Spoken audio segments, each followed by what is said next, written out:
Bem-vindos a mais um programa de entrevistas aqui pelo nosso canal 11.1, a TV BE, que sempre leva assuntos de interesse da nossa comunidade. E no meu programa eu sempre busco aqueles destaques, né? Ou sejam, pessoas que têm o que contar, o que falar. E hoje não será diferente. Eu estou recebendo aqui um homem que é advogado, é escritor, é cronista, apresentador de televisão e também gosta muito de cavalo, churrasco e outras coisas mais. Eu estou aqui com o João Severo Lima. Tudo bem, meu amigo? Tudo bom, Sérgio? Prazer muito grande estar aqui com você, poder rever aqui os amigos da casa, né? Onde eu já tenho aqui também uma história aí bacana, né? E poder comunicar um pouquinho com esse público maravilhoso de Joinville, uma Joinville que nos recebeu aí com 4 anos de idade, né? E tu veio da onde? Eu vim da região continental de Florianópolis, ali dos Barreiros. Dos né? Barreiros. Dos Barreiros, do lado da Escola de Aprendiz e Marinheiro, né? Ali que era um destino que todo mundo jovem queria. Eu quero ir para a escola de marinheiro. E ali era a entrada de Florianópolis, sim, né? Sim. Então minha família tinha propriedade ali, logo em seguida o meu pai veio para cá em 66, e aí a gente acabou ficando joinvilense. E aí tu daqui fez a tua vida, tua caminhada profissional, familiar, sim, de amigos. Sim, muitos. Bom, você, como eu disse, agora está lançando um livro, As Cataúchas do Lima. Primeiro vamos entender o título, né? O que são as Cataúchas, Lima? Pois é, todo mundo pergunta, essa é uma pergunta que eu já respondo de pronto na abertura do livro, né? E que todo mundo faz essa pergunta. O que é cataúcho? Bom, o termo já diz, né? Cata vem de catarinense e uxos de gaúcho. Certo. Né? Então é aquele tradicionalista gaúcho, né? É aquele não nascido no Rio Grande que se adonou, digamos assim, da terminologia. Nós somos gaúchos. Mas não, quando na verdade a gente sabe que gaúcho é um pouco mais abrangente. Certo. Nós teríamos que falar de Uruguai, de Argentina, né? E uma série de outros aspectos. Aí as fronteiras não ficam restritas ao estado do Rio Grande. Exatamente. Ela é, na verdade, essa é uma divisa, uma fronteira de origem cultural. Isso. Né? Ela não é uma territorial, como a gente está acostumado a dizer. Santa Catarina vai até ali, dali para lá é Rio Grande. É Rio Grande, então, não é gaúcho. Esse livro o gaúcho aqui... não, o gaúcho ele pode estar aqui em Santa Catarina e passa pelo Rio Grande, vai para a Argentina e ele continua gaúcho. Se ele se sente gaúcho, se ele cultiva a tradição, é assim que é o cataúcho. Bom, antes da gente falar do livro, você me dizia que em algum momento da sua vida despertou para ti a cultura gaúcha. Como é que foi isso? Bom, isso aí vem um pouco na origem familiar, né, em decorrência dos meus ancestrais que eram ligados ao tropeirismo, né? O meu avô, por exemplo, trazia cavalo, trazia com ele assim essa história de corrida de cavalo, essa coisa toda. Então, o cavalo em si foi o grande veículo, né, que me trouxe para cá, o gosto pelo cavalo. Nós já andamos a cavalo juntos. Opa! Né? Já tivemos cavalgadas. E eu me dediquei mais dentro da tradição gaúcha à linha das cavalgadas, né? Sim. Eu não era aquele cara laçador de rodeio, eu ia nos rodeios, sempre fui, também já lacei em rodeio, né? Mas assim, não era adepto. Não fazia tambor e baliza? Não, eu não era atleta, da modalidade equestre tradicionalistas, né? Eu sempre era da cultura, da área da poesia, da música, isso sim, da música eu tenho algumas coisas aí boas, aí tocando bastante. E aí, Lima, de repente não, tu foi entrando nessa cultura, né, dos tropeiros, que são uma história muito bonita, porque ela vai além, ou é antecessora do movimento gaúcho. Claro. Certo? Explica um pouquinho o que são os tropeiros. Em 1700, né, eles vêm lá quando o transporte era a lombo de animais, né, e haviam as grandes tropeadas, inicialmente trazendo mulas contrabandeadas da Argentina, do Uruguai, né, lá de baixo, pelo caminho de Viamão, e daí a gente tem que entender aquelas taipas que existem ali na região serrana, notadamente na região de Lages, né? Ali aquelas taipas, corredores de pedras. Isso, né? são muros, né? Feitos Que você muitos, pensa. feitos muitos à mão escrava ainda naquele tempo. Sim. Né? Que eram contendas para que o gado local não seguissem com as tropeadas dos tropeiros. Os tropeiros vinham trazendo mulas, e aí, quando os animais estavam ali pastando, que viam uma comitiva se aproximando, eles também deveriam ter os relacionamentos deles, né? E seguiam muito. Então, para evitar essa perda que muitos... Porque ali, aquela região, ainda hoje... Existe, assim, fazendas vastas, né? O campo ali é importante. Só que os muretas são baixinhas, né? Porque o cavalo não pulava aquele troço. Não. São altas? As taipas lá são coisa de 1,20 m por aí. Eu só vi aquelas... Essas aí são divisores, assim, internas, provavelmente que não, mas aqueles corredores mesmo, muito bacana. Já fiz algumas incursões ali pela Coxilha Rica, principalmente, na região da Coxilha Rica, que vem lá do Passo Santa Vitória, no Rio Pelotas, onde os tropeiros atravessavam. Tinha ali um registro, tem ainda lá, você ainda vê os resquícios, porque era tudo feito de pedra, né? O registro, o que era registro? Era um cobrador de impostos, tinha o famoso Quinto dos Infernos. Naquela época, Quinto dos Infernos? 20%, o Quinto dos Infernos vem daí. Não sabia. Que era daquela, era da cobrança que a coroa portuguesa fazia daqui dos servos brasileiros, né, para a reconstrução de Lisboa, que havia sido destruída por aquele terremoto e maremoto que houve lá. Então, a quinta é 20%, ou seja, uma quinta parte 20%. do que aquilo que se declarava. Isso, né? que você transportava, vamos supor, o transporte das tropas, o tropeiro para pagar, certo. Ele registrar ali que ele saiu com tantas cabeças de lá e estava com tantas aqui. Então, tinha de quando em quando havia um registro, né? Que era um deles Quinto dos Infernos. Que eu tive a oportunidade. Por conta do Quinto dos Infernos. Aí, né? Mas existia um controle, na verdade. Sim. Né? Tanto da coroa portuguesa, porque eles... Mas eles não ficavam restritos ao Rio Grande do Sul. Os tropeiros continuaram subindo. Eles pegavam lá e vinham trazer os animais para a feira de Sorocaba. Interior de São Paulo. Em São Paulo havia uma grande feira chamada Feira de Sorocaba. E lá se encontrava tudo. E essas mulas eram importantes por quê? Porque lá elas eram comercializadas basicamente para que fossem empregadas nas Minas Gerais. O Brasil, naquela época, estava explorando as minas, né, as minas de ouro, prata, de diamantes, enfim, que haviam... Prata não, ouro, diamante, né, pedras preciosas em geral, que Minas Gerais é rica até hoje. Né? E isso aí deve-se... E o tropeirismo acabou, esse movimento do tropeirismo, acabou criando caminhos. E eu dou sempre como exemplo o caminho da BR-116, aqui de Mafra. E foi nas paradas dos tropeiros, foram surgindo os núcleos comerciais, núcleos culturais. Que depois se transformaram em cidades. Que se transformaram em vilas e que vilas tornaram-se cidades. Que hoje, muitas das quais, Castro, por exemplo, é uma delas, né, importantíssima, antes de chegar a Sorocaba. Né? Aqui, Porto União e a União da Vitória. Né? E tanto, Lages. Não podemos esquecer Lages, né? Nossos amigos lajanos, tem muitos lajanos aqui. Meus que amigos. É cataúcho. Sim, são cataúchos. Vamos chegar no cataúcho. Eu acabei não respondendo a pergunta, o que é cataúcho, né? Eu falei da origem, né, do termo.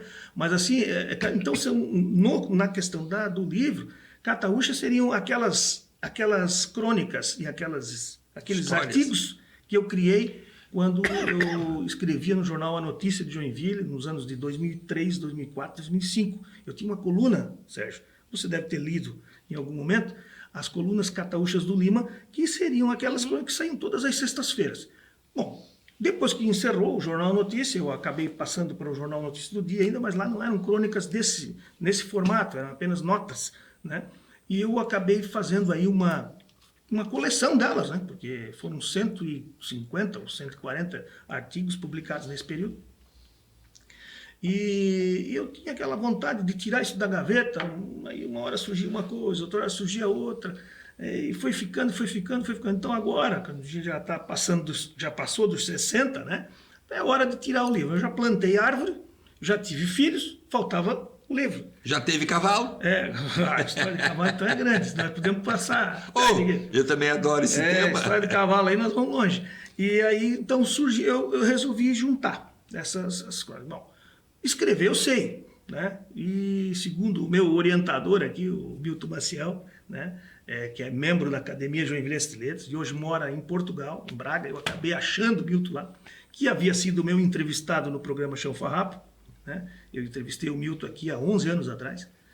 Eu pensei, pô, eu vou fazer um livro, né? O material quero fazer um livro. pronto. Eu sei escrever, mas eu não sei juntar, não sei como é que faz a coisa. Tem uma mágica aí, tem os seus truques, todas as atividades, Sim. tem as suas... Né? Eu vou ver quem é que pode me ajudar. Aí comecei a passar... O Milton, será que o Milton... O Milton é um grande escritor, tem 48 obras dele. Nossa Senhora. Além de que ele é ghostwriter, né? Ele é um escritor fantasma, ele escreve para quem não sabe escrever também. Sim, tem isso também. Né? Né? Então, acabei achando o Milton com auxílio aí do Facebook, do Instagram, um deles, não me lembro, e acabei achando o Milton em Braga, Portugal. Mandei, e o Milton, naquela época que eu fiz a entrevista, ele fez uma poesia para mim. Me dizendo que eu sou mais gaúcho do que ele, que era nascido em Uruguaiana. E ele ficou assim, pô, mas Lima, eu fico até constrangido, porque tu é mais sabe gaúcho. Mais do que eu? Passou alguns dias ali. Não exatamente, mas ele passou, eu vou te mandar um presente, me mandou uma poesia. Bom, e eu tenho essa poesia lá no meu escritório, publicada assim num banner, que é lá bem bonita, né? Que fala, basicamente ele fala do cataúcho. Né? E aí me lembrei do Milton, achei o Milton em Portugal. Milton, vamos tirar esse sonho da gaveta, me ajuda a tirar esse sonho da gaveta, eu não sei como. Não, meu, que maravilha. Ele está hoje com 81 anos. Que a gente chama do editor, né? Ele é editor, exatamente. Ele fez o prefácio, né, do livro aqui, o prefácio é dele, né? E ele então se dedicou em questão, para encurtar assim um pouquinho o relato, né? Ele, do dia em que eu decidi, que eu achei o Milton, até o dia em que eu mandei o trabalho do Milton para a gráfica, foram 40 dias. Agora, recente. 40 dias apenas. Por quê? Porque o grande conteúdo já existia. Sim. Daí, tudo desengavetou e ele organizou. A partir disso, teve a questão da capa, não é? Com vamos papel, decidir tamanho, isso, né? Uma foto, não sei o que lá. Aí ele assim para mim, Lima, poxa, que legal, ele viu, mandei o material para ele viu, pô, legal, tá tudo certo, só que tá com problema. Como assim? Tu não tem um livro? Como assim? Eu preciso escrever mais? Não, pelo contrário, tu tem 2. Nós vamos ter que fazer em 2 volumes, porque não vai ficar muito grande, vai ficar muito comprido. E existe um conceito dentro da literatura, um certo cuidado, de não fazer livro muito grosso, porque isso não anima uma parte de... Até porque é difícil você ler. Ele é pesado. Exatamente o que eu ia dizer. E muitas pessoas acabam não adquirindo teu livro e dizem assim, eu não vou ler, é muito comprido. Então, por isso que esse é o volume 1, mas o volume 2 está Já aí. está pronto. Pronto para ir para o forno. Pronto, e agora... Mas primeiro tem que vender um. Exatamente, nós temos que vender esse aqui, né? E ele já está inclusive no Mercado Livre, aí quem quiser adquirir já pode comprar ele. Então, repete esse endereço importante para as pessoas que quiserem. Sim, é o Mercado Livre, né? Essa plataforma aí de compras online, né? Que você pode solicitar lá e eles entregam na sua casa. Então, em qualquer lugar do Brasil, eles entregam. Só busca lá, livro Cataúchas. Cataúchas do Lima, ou Lima e livro. Vai chegar lá. Vai aparecer, né? Está ainda porque está mais recente, né? Aí a gente já deu uma passada pelos tropeiros, mas nós conhecemos hoje, não é? A tradição gaúcha, Sim. Que vem o pionchado, a música, sim, certo? As comidas. Esse é uma tradição que está aos poucos desaparecendo? Não, eu acredito que não. Porque tudo que tem raiz profunda, ela pode adormecer em alguns momentos. Isso a gente já detectou, principalmente aqui em Joinville, onde eu atuo na tradição gaúcha desde os anos 80, 82 por ali, foi quando eu despertei com essa...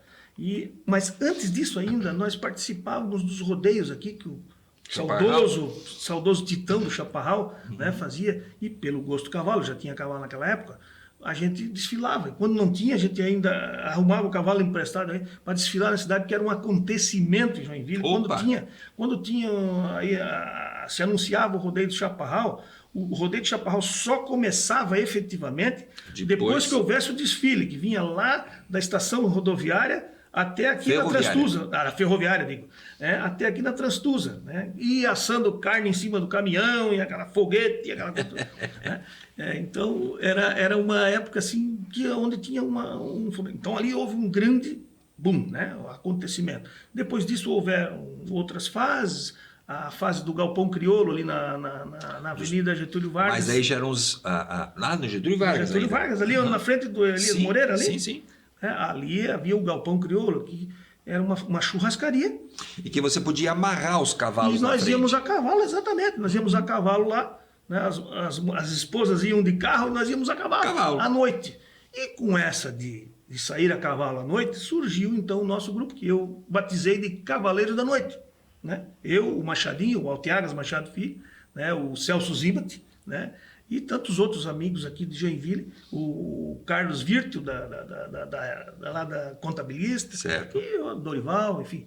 E nós criamos o Cavaleiros da Noite, mais tarde depois a Cabanha dos Cavaleiros da Noite, lá no meu sítio em Piraberaba, né? E a coisa foi andando, foi. Mas a pergunta continua no ar, né? Nós estamos indo agora para o próximo bloco, mas nessa ainda caminhada que tu estava descrevendo, que começou lá com, né, o Chaparral, com o Titão, que era um evento que não era só do município. Não, isso trazia congregava gente de todos os recantos. Congregava principalmente a região e era já naquele tempo o início do rodeio crioulo nacional, que veio logo em seguida ali. Rodeio crioulo nacional do CTG Chaparral. Tomou uma amplitude aí fantástica. E também tinha muitos lugares para você deixar o teu cavalo.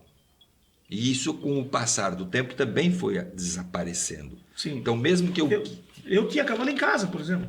Tá vendo? Aqui, bem próximo daqui da sede da emissora, aqui, na Rua Aracaju, onde mais tarde eu acabei criando a churrascaria Buenas Tia, do lado ali. Sim. E aí, por que eu te digo isso? O primeiro cavalo que eu comprei, ele estava no Jativoca. Sim.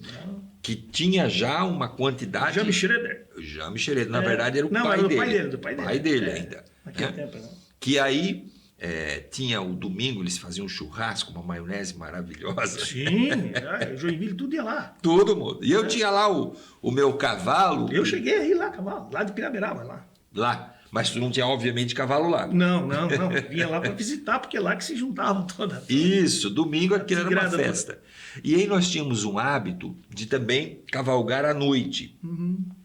Mas tinham lugares para chegar mais aqui perto do centro que era com paralelepípedo. Isso é um inferno para o cavalo, né? Derrapar, né? Aí inventaram de colocar a ferradura com borracha. Eu lembro. Isso foi uma praga. Isso foi um desastre, né? Não durava 2 caminhadas, tinha que mandar ferrar o cavalo de novo. Mas a gente vai continuar com essa conversa dos cataúchos, né? Daqui a pouquinho, depois de um breve intervalo, um instantinho só, a gente não vai tomar chimarrão, mas uma água, e daqui a pouquinho você vai continuar conosco aqui, nessa boa conversa.